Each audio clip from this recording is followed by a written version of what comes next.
2015 April மாதம் 7ஆம் தேதி அதிகாலை 5 மணி ஆந்திராவில் உள்ள சேஷலா வனப்பகுதியில் காவல்துறையினரால் 20 பேர் சுட்டுக் கொல்லப்படுறாங்க. எதற்காக ஆந்திர காவல்துறையினர் அந்த 20 பேர் சுட்டுக் கொண்டாங்கன்னா, அந்த 20 பேரும் சேஷாலா வனப்பகுதியில் இருந்த செம்மரங்களை வெட்டி அவற்றை கடத்த முயற்சி பண்ணாங்க. அவங்களை நாங்க தடுக்க செல்லும் பொழுது அவங்க எங்களை தாக்குனாங்க. பதிலுக்கு நாங்க தற்காப்புக்காண்டி அவங்களை சுட்டோம் அப்படின்னு காவல்துறை விளக்கம் கொடுத்தாங்க. நம்ம அனைவருமே புஷ்பா என்கின்ற படத்தை பார்த்திருப்போம். அந்த படத்தினுடைய மைய கருவே செம்மரம் கடத்துதல் பற்றி தான். அந்த செம்மரம் கடத்துதல் பற்றின மைய கதையை வச்சுதான் அந்த படத்தை எடுத்திருப்பாங்க. அது வெறும் திரைப்படம் மட்டும் கிடையாது. அந்த திரைப்படத்திற்கு பின்பு ஒரு உண்மை இருக்கிறது. அது என்ன அப்படின்னா, ஆந்திராவில் உள்ள சேஷாலா வனப்பகுதியில் இருக்கக்கூடிய செம்மரங்களை வெட்டி அதை நாடு கடத்தி கொண்டு இருக்கிறாங்க. அப்படி வெட்ட போன 20 பேரை தான் ஆந்திர காவல்துறையினர் சுட்டுக் கொண்டாங்க. ஆந்திர காவல்துறையினரால் சுட்டுக் கொல்லப்பட்ட 20 பேருமே நம்முடைய தமிழர்கள், அதுவும் அப்பாவி கூலி தொழிலாளிகள். இந்த செம்மரங்கள் எப்படி கடத்தப்படுகின்றது, இவர்களுக்கு பின்னாடி இருக்கக்கூடிய மாஃபியா கும்பல் யார், இறந்து போன 20 தமிழர்களுக்கும் நீதி கிடைத்ததா இல்லையா, அனைத்தையும் பற்றி இந்த வீடியோவில் நம்ம பார்க்கலாம். நான் உங்கள் கவி. இந்த பதிவு த ரியல் புஷ்பா.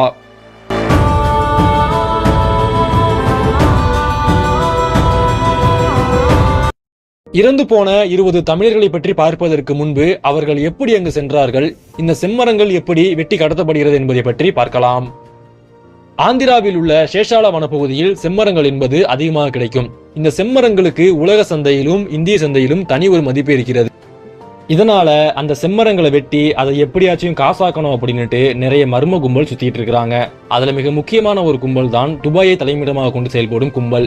சென்னையை சேர்ந்த நிழலுலக தாதா ஒருத்தர் துபாயில் இருக்கிறாரு. அவருக்கு செம்மரம் தேவை அப்படின்னா சென்னையில் இருக்கக்கூடிய அவருடைய ஆட்களுக்கு எனக்கு இவ்வளவு செம்மரங்கள் வேண்டும் அப்படின்னு குறியீடுகள் மூலமாக செய்தி அனுப்புவாரு. இதன் பிறகு சென்னையில் உள்ள அவருடைய ஆட்கள் சென்னை ரெட்கில்ஸில் உள்ள ஒரு குடோனுக்கு செய்தி அனுப்புவாங்க. அங்கதான் செம்மரங்களை வெட்டி பாதுகாப்பா வச்சிருப்பாங்க அப்படின்னு இந்த தகவல்ல சொல்லியிருக்காங்க. இதன் பிறகு சென்னை ரெட்கில்ஸில் இருந்து மொரிஷியஸுக்கு அழைப்பு என்பது போகும். மொரிஷியஸ்ல கங்கிரெட்டி போன்ற நிழலுலக தாதாக்கள் இருக்கிறாங்க. அவங்கள்ட்ட எங்களுக்கு இவ்வளவு செம்மரங்கள் வேண்டும், உடனடியா நீங்க ஆட்கள் அனுப்பி வெட்டி அனுப்பி வைங்க அப்படின்னு இவங்க சொல்லுவாங்க. உடனடியாக மொரிஷியஸில் இருந்து ஆந்திராவில் உள்ள அவருடைய ஆட்களுக்கு ஒரு அழைப்பு வரும். அதுல நீங்கள் உடனடியாக இவ்வளவு செம்மரங்களை வெட்டி அனுப்பணும், தேவையான ஆட்கள் நீங்க எடுத்துக்கங்க அப்படின்னு சொல்லுவாங்க. ஆந்திராவில் இருந்து அவர்கள் நேராக தமிழ்நாட்டில் உள்ள திருவண்ணாமலை பகுதிக்கு வந்து அங்க இருக்கக்கூடிய அப்பாவி கூலி தொழிலாளிகளிடம் ஆசை வார்த்தைகளை கூறி, நீங்க வெட்ட வந்தீங்கன்னா உங்களுக்கு இவ்வளவு சம்பளம் வழங்குவோம், 1 கிலோவுக்கு இவ்வளவு கிடைக்கும் அப்படின்னு சொல்லிட்டு அங்க இருக்கக்கூடிய தமிழர்களை செம்மரம் வெட்ட அழைச்சிட்டு போவாங்க. தமிழ்நாட்டில் உள்ள திருவண்ணாமலை பகுதியில் இருந்து தமிழர்கள் கூலி தொழிலாளிகளாக ரயில்களிலும் பேருந்துகளிலும் ஆந்திராவுக்குள்ள செல்லுவாங்க. இதன் பிறகு அங்கிருந்து சேஷாலா வனப்பகுதிக்குள் காலை 3 மணியிலிருந்து 6 மணிக்குள் சென்று அங்குள்ள செம்மரங்களை வெட்டி எங்க இறங்குனாங்களோ மீண்டும் அதே இடத்துக்கு போயிடுவாங்க. அங்கு சில வாகனங்கள் இருக்கும். அந்த வாகனங்கள்ல செம்மரங்களை ஏற்றி அதை ஆந்திராவில் இருந்து சென்னைக்கு கொண்டு வருவாங்க. வர வழியில ஒருவேளை போலீஸ் சோதனைகள் எதுவும் இருந்தால் அதுல இருந்து தப்பிச்சு வேறு வழியா வந்து சென்னைக்கு வந்துருவாங்க. இதன் பிறகு சென்னையில் உள்ள துறைமுகங்களில் இருந்து தாய்லாந்து, இந்தோனேஷியா, சீனா போன்ற நாடுகளுக்கு அந்த செம்மரங்கள் ஏற்றுமதி செய்யப்படுகின்றது. இப்படிதான் செம்மரங்களை ஆந்திரா வனப்பகுதியில் இருந்து வெளிநாட்டு கடத்துறாங்க அப்படின்னு ஆந்திராவினுடைய காவல்துறையினர் சொல்லியிருக்கிறாங்க. இப்படி செம்மரங்கள் அதிக அளவில் கடத்தப்படும் காரணத்தினால ஆந்திர காவல்துறையினர் செம்மரங்களை கடத்துபவர்களை பிடிப்பதற்காகவே தனியா ஒரு அமைப்பை உருவாக்குனாங்க. அந்த அமைப்பினர் தொடர்ந்து கண்காணிச்சு கொண்டிருப்பாங்க. இந்த அமைப்பு சேஷாலா வனப்பகுதியை கண்காணித்து கொண்டிருந்த சமயத்தில் தான் தமிழ்நாட்டில் இருந்து 200க்கும் மேற்பட்ட கூலி தொழிலாளிகள் ஏப்ரல் மாதம் அங்க சென்றிருக்காங்க. ஏப்ரல் மாதம் 7ஆம் தேதி காலையில் அவர்கள் செம்மரம் வெட்டி கொண்டிருந்த சமயத்தில் இந்த பாதுகாப்பு அமைப்பினர் அங்கு சென்றிருக்காங்க. அங்கு போன இந்த பாதுகாப்பு அமைப்பினர் அங்கு இருந்த 20 பேரை கண்மூடித்தனமா சுட்டிருக்காங்க. இதனால 20 பேருமே சம்பவ இடத்திலேயே உயிரிழந்தும் போயிருக்கிறாங்க. நான் இப்ப சொன்ன இந்த அனைத்துமே காவல்துறையினரால் அந்த குற்றம் சுமத்தப்பட்டவர்கள் மீது வைக்கப்படும் குற்றச்சாட்டுகள். 2015 ஏப்ரல் மாதம் 7ஆம் தேதி அதிகாலை 5 மணி அளவில் 20 பேர் சுட்டுக் கொல்லப்படுறாங்க. இதன் பிறகு அந்த செய்தி என்பது காட்டு தீ போல மிக பெரும் ஒரு செய்தியாக மாறுகிறது. தமிழ்நாட்டில் இருந்து மிகப்பெரிய அளவிற்கு எதிர்ப்பு குரல் மட்டுமே கிளம்புகிறது. நடந்த இந்த சம்பவம் ஒரு மிகப்பெரிய சர்ச்சையாக மாறிய காரணத்தினால ஆந்திர காவல்துறையினர் ஒரு விளக்கம் கொடுத்தாங்க. அது என்ன அப்படின்னா, நாங்க செம்மரம் வெட்டினவங்களை பிடிக்க போனும் பொழுது அவங்க எங்களை தாக்குனாங்க, அதனால நாங்க தற்காப்புக்காண்டி அவங்கள சுட்டுக்கணும் அப்படின்னு சொன்னாங்க. ஆனால் அதன் பிறகு அந்த இடத்தில் பல விசாரணைகள் நடந்தது. அதில் சில திடுக்கிடும் தகவல்களும் வெளிவந்தது. 20 பேர் சுட்டுக் கொல்லப்பட்ட இடத்தில் இருந்து 5 கிலோமீட்டர் தூரத்தில் எந்த ஒரு செம்மரமுமே அன்று வெட்டப்படவில்லை. அடுத்ததாக அங்க வெட்டியதாக காணப்படும் செம்மரங்கள் அனைத்திலுமே வனத்துறை ஏற்கனவே குறியீடுகள் போட்டுட்டு போயிருக்காங்க.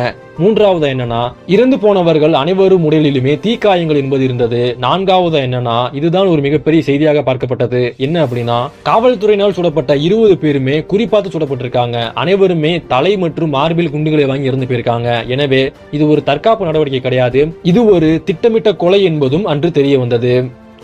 இதன் பிறகு 8 பேர் கொண்ட உண்மை அறியும் குழு அந்த சம்பவத்தை பற்றி ஆராய்ச்சி பண்றாங்க. அந்த குழுவில் இருந்த சந்தயத்திரா பால் என்பவர் ஒரு அறிக்கை வெளியிடாரு. அது என்ன அப்படின்னா, நான் கடந்த 5 வருடங்கள்ல ஏராளமான வழக்குகளை பார்த்திருக்கேன், ஆனால் இது போன்ற ஒரு கொடிய வழக்கை பார்த்ததே இல்ல. இறந்து போன அனைவருமே கொடுமையா சித்திரவதைப்படுத்தப்பட்டிருக்காங்க. இது மட்டும் இல்லாம அனைத்துமே திட்டமிட்டு இறங்கிய கொலைகள் தான் என்று அவர் அடுத்து சொன்னாரு. நடந்த இந்த சம்பவத்துல ஒரு மிகப்பெரிய திருப்பம் என்ன அப்படின்னா, இறந்து போன 20 பேருமே ஏப்ரல் மாதம் 5ஆம் தேதியே ஆந்திராக்குள்ள வந்துட்டாங்க அப்படின்னு ஆந்திர காவல்துறையினர் சிசிடிவி காட்சி சமர்ப்பிச்சிருந்தாங்க. ஆனால் இந்த தகவல் என்பது முன்னுக்கு பின் முரணாக இருந்தது. இறந்து போன 20 பேரின் செல்போன் சிக்னலை டிராக் செய்து பார்த்த பொழுது அவங்க ஏப்ரல் மாதம் 6ஆம் தேதி என்று தமிழ்நாட்டில் இருந்திருக்கிறாங்க. 7ஆம் தேதி அதிகாலை 3 மணி அளவுக்கு தான் அவங்க ஆந்திராக்குள்ளே வந்திருக்கிறாங்க. இதனால காவல்துறையினர் திட்டமிட்டே தான் அந்த 20 பேர் சுட்டு கொன்னாங்க அப்படிங்கிறது தெளிவா தெரிய வந்தது. காவல்துறையினர் என்னதான் அத்துமீறி 20 பேரை சுட்டுக் கொண்டிருந்தாலும் அன்றைய காலகட்டத்தில் அவர்களுக்கு எந்த ஒரு தண்டனையும் கிடைக்கவில்லை. இன்றளவும் விசாரணை மட்டும்தான் போய் கொண்டிருக்கிறது. ஆனால் இறந்து போனது என்னவோ அப்பாவி 20 தமிழர்கள். அவர்கள் அனைவருமே கூலி தொழிலாளிகள், கூலிக்காக மரம் வெட்ட சென்று உயிரை விட்ட ஏமாளிகள். 20 பேரை சுட்டுக் கொண்டதுக்கு பிறகு அந்த பகுதியில் இருந்து செம்மரங்கள் கடத்தப்படவில்லை என்று கேட்டோம் என்றால் அதெல்லாம் கிடையாது. செம்மரங்கள் என்பது அடுத்தும் கடத்தப்பட்டு கொண்டுதான் இருந்தது. அன்று இறந்து போன 20 பேருமே அப்பாவி கூலி தொழிலாளிகள் மட்டும்தான். அவர்களுக்கு மேலிருந்த யாருமே பிடிபடவில்லை. அவர்களை காவல்துறையினரும் இன்றளவும் பிடிக்கவும் இல்லை. இந்த வீடியோ பற்றின உங்களுடைய கருத்துக்களை மறக்காம கமெண்ட் பண்ணுங்க. உங்களுக்கு அடுத்து இந்த மாதிரி வீடியோ வேணுங்கிறதையும் மறக்காம சொல்லுங்க. மேலும் இது போன்று பல வீடியோக்களுக்கு நம்ம சேனலை சப்ஸ்கிரைப் பண்ணிக்கங்க. நன்றி.